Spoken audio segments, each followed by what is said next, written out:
दुनिया में कई रहस्यमय जनजाति रहती है। इन जनजातियों की अपनी परंपरा, रहन सहन और खान पान है, जिसके लिए हमेशा से चर्चा में रहे हैं। दुनिया में रहने वाली आदिवासी प्रजातियां आज भी हजारों साल पुरानी परंपराओं का पालन करती है। ये जनजातियां जिन जगह में रहती है उन पर इनका पूरा अधिकार होता है। वहाँ की सरकारें भी इन प्रजातियों के अधिकारों में दखल नहीं देती है। भारत में भी करीब 30,000 साल पुराना कबीला है, जिसकी रहस्यमय परंपराएं दुनिया भर के लिए एक रहस्य है। भारत में रहस्यमय नॉर्थ सेंटिनल आइलैंड स्थित है, जहाँ पर हजारों साल पुराना कबीला मौजूद है। अंडमान निकोबार में नॉर्थ सेंटिनल आइलैंड स्थित है। बताया जाता है कि वहाँ जाने वाला कभी लौटकर वापस नहीं आया। वहाँ के सिर्फ एक ही दो तस्वीरें देखने को मिलती है, क्योंकि वहाँ की कोई तस्वीरें मौजूद नहीं है। आइए जानते हैं इस रहस्यमय आइलैंड के बारे में। उससे पहले अगर आप चैनल पर नए हैं तो चैनल को सब्सक्राइब कीजिए, ताकि आने वाले सभी वीडियो सबसे पहले आप तक पहुँच सके। 2 अगस्त 1981 दोस्तों, इस आइलैंड की ओर रात के समय एक प्रिमरोज नाम का जहाज मुर्गी का चारा लेकर बांग्लादेश और ऑस्ट्रेलिया के बीच सफर कर रहा था। मौसम बहुत ज्यादा खराब होने के कारण जहाज भटक गया। जब सुबह हुई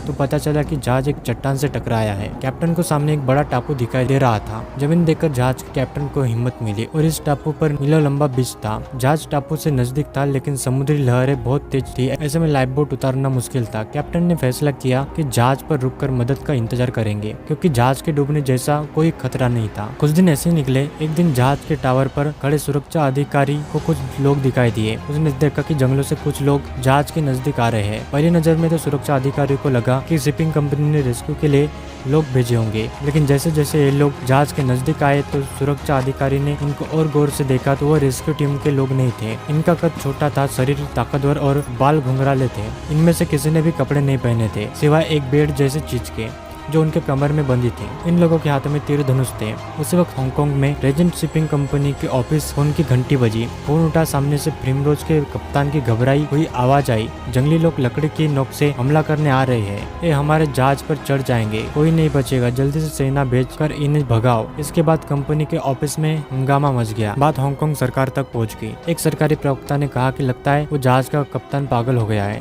अगले दिन अखबार में खबर छपी कि उस द्वीप के लोग आदमखोर है, इंसानों को मार कर खा जाते हैं। जहाज पर लोग डरे हुए थे, क्योंकि वो जंगली लोग जहाज पर तीर चला रहे थे, लेकिन तेज हवा के चलते तीर जहाज तक नहीं आ रहे थे। जहाज भी काफी बड़ा और ऊंचा था, इसलिए ज्यादा ऊंचाई के कारण कोई जंगली ऊपर चढ़ भी नहीं पाया। कुछ ही दिनों बाद इंडियन नेवी का हेलीकॉप्टर रेस्क्यू के लिए पहुंचा। रेस्क्यू करके जहाज के डिसमेंटल के लिए एक कंपनी को कॉन्ट्रैक्ट दिया गया। जो कंपनी के वर्कर्स उस जहाज को देखने के लिए आए, उन पर भी उन लोगों ने हमला कर दिया। धीरे धीरे वक्त के साथ साथ उन लोगों ने हमला करना बंद कर दिया। जिस टापू पर ये सब हो रहा था वो अंडमान निकोबार का एक द्वीप समूह है, जिसे नॉर्थ सेंटिनल आइलैंड कहते हैं। जंगली लोग हमला कर रहे थे, उन्हें सेंटिनल आदिवासी कहते हैं। भारत का ये वो इलाका है जो आज भी पाषाण काल यानी स्टोन एज में जी रहा है। इस जगह पर किसी बाहरी व्यक्ति का आना इन लोगों को बिल्कुल भी पसंद नहीं है। यह आदिवासी समुदाय इतना खतरनाक है कि इनके इलाके में पैर रखना तक मुश्किल है। 1926 में मार्को पोलो ने अपनी किताब में लिखा कि अंडमान के एक जनजाति आदमखोर है। इनके तेज दांत और लाल आंखें होती है, और ये लोग किसी बाहरी व्यक्ति को देखते हैं तो उसे मार देते हैं। पहले तो इतिहासकार इन बातों को नहीं मानते थे कि उसने कभी इस टापू पर पैर रखे हो सकता है पोलो ने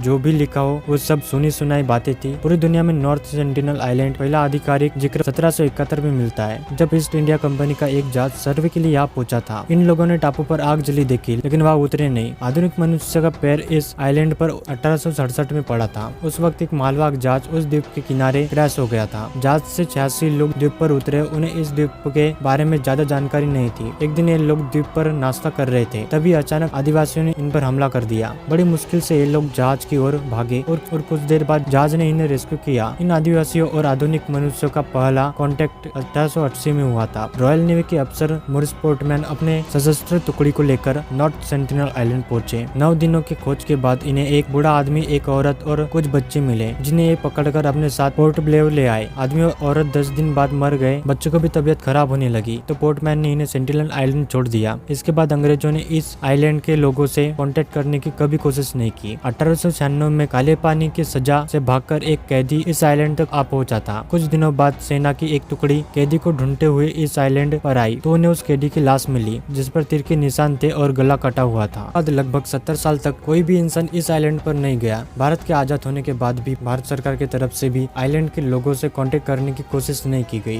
कुछ साल बाद सरकार ने रिसर्च करने के लिए शोधकर्ताओं को आइलैंड तक जाने की इजाजत दी। 1967 में सरकार की तरफ से त्रिलोकनाथ पंडित को कुछ लोगों को रिसर्च करने के लिए इस आइलैंड पर भेजा गया। आदिवासी लोग उनकी नाव देखते ही जंगल की ओर भाग गए। त्रिलोकनाथ और उनके साथियों ने आदिवासियों के कदमों का पीछा किया और जंगल के अंदर चले गए, जहाँ उन्हें 18 झोपड़ियां दिखाई दी। झोपड़ियां घास और लकड़ियों की बनी हुई थी। अंदर आग जल रही थी। वहाँ शहद, सुअर की हड्डियों सहित लकड़ियों के कुछ बर्तन थे। ये लोग किसी आदिवासी से मिले तो नहीं, लेकिन वहाँ कुछ मेटल के बर्तन और नारियल छोड़ा है। 1970 में भारतीय सरकार ने निशान के तौर पर इस द्वीप पर एक पत्थर लगाया।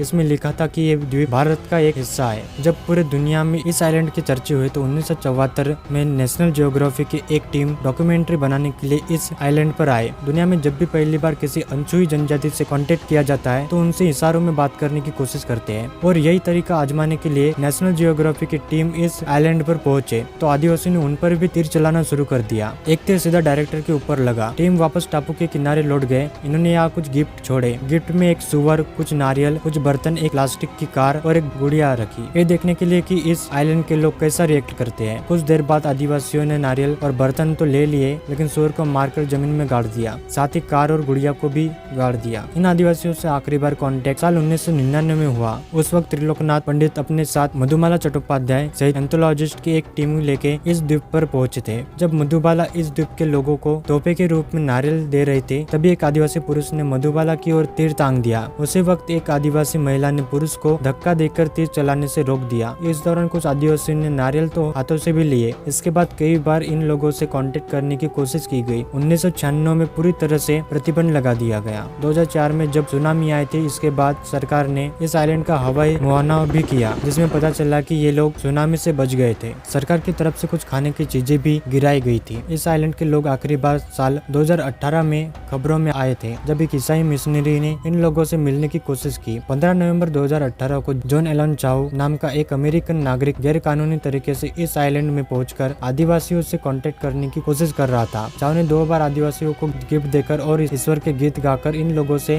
कांटेक्ट करने की कोशिश की, लेकिन आदिवासी जोर जोर से चिल्ला रहे थे और हंस रहे थे। अगले दिन चाउ वापस आइलैंड पर पहुंचा और वही रुक गया। उसने नाविक से वापस जाने के लिए कहा। नाविक ने बताया कि आदिवासियों ने चाउ को घसीट कर ले जाते और अगले दिन बीच पर चाउ की लाश बीच पर पड़ी हुई मिली। भारत सरकार की तरफ से चाउ की बॉडी को लाने की कई कोशिश की गई, लेकिन जो भी नॉर्थ सेंटिनल आइलैंड गया उसका तीरों से स्वागत हुआ। इसलिए भारत सरकार की तरफ से इस आइलैंड पर जाने की पाबंदी है और ये लोग भी नहीं चाहते कि कोई आधुनिक मनुष्य इनसे कांटेक्ट करे। इसका वाजिब कारण भी है। साल 1858 में अंग्रेजों ने अंडमान को अपनी कॉलोनी का हिस्सा बनाया था। उस वक्त यहाँ अलग अलग प्रजाति के 7000 आदिवासी रहते थे। अंग्रेजों के आने के कारण यहाँ कई बीमारियां भी आई। इन लोगों के पास इन बीमारियों से लड़ने की कोई नेचुरल इम्यूनिटी नहीं थी, इसलिए आज इन आदिवासियों की संख्या 300 से भी कम रह गई है। ज्यादातर जनजाति लुप्त हो गई है। सेंटिनल जनजाति एकमात्र जनजाति है जिसने बाहरी दुनिया से दूरी बनाए रखी है और इसी कारण ये आज बचे हुए हैं। यहाँ जाकर आप ये नहीं कह सकते कि विकास और तरक्की इंसान के लिए जरूरी है, इनके लिए जीना ही सिर्फ काफी है। उम्मीद है दोस्तों आज का ये एपिसोड आपको पसंद आया होगा, तो वीडियो को लाइक करें और चैनल को सब्सक्राइब करना ना भूलें। मिलते हैं किसी अगले वीडियो में, तब तक के लिए अलविदा, जय हिंद।